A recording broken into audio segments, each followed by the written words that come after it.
hayırlı Tataristan'dan da hayırlı haberlerine sen künülden kötəbiz. İnşallah bu duamız kabul olur. İnşallah. Amin. İnşallah. Rahmetli güzel.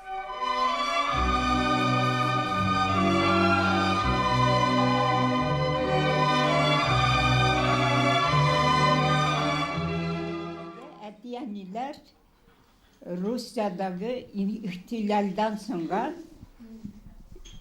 yerleştirilenler. Satu işi bilen kilgen Tatarlar da bulgan, kübisi Penza'dan bulganlar. Alar sevde bilen revolüsyadan evvel de kilip cirleşkenler. Kübire haylar harbin Mugdin şehirlerine cirleşkenler hem Kilgeçük Tatar mektepleri üst güçleri bilen Tatar mektepleri hem meçitler açkanlar. Sevdegar bulganına göre her bir kişi yardım etken. 100 yılı bizde ana tilin saklav korkunucu var mısın? Bulurga tiyiş değil çünkü devlet dili, iki til devlet dili bit.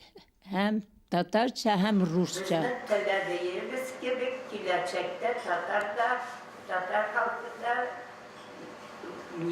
beysizliğin kazanır. Ana tilin hiç unutmasınlar. Biz çiğ dillerde bulup da üst dilimizde dinimizde ama elbette bu biz Ayazi Sakiga'da da borçluyuz çünkü unutula başlangan indi. İmatur til, etkemen kemnin tili.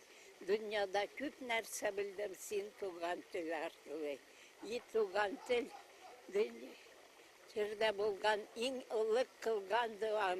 Yarlı kağıl deyip bizim hem etkemen kemni kıldan. Bana şolay yitip Tatarlar milli ruhunu unutmadı. Gurur duyam sizin gibi gençler. Dilimizni, dinimizni, milletimizi unutmagan için.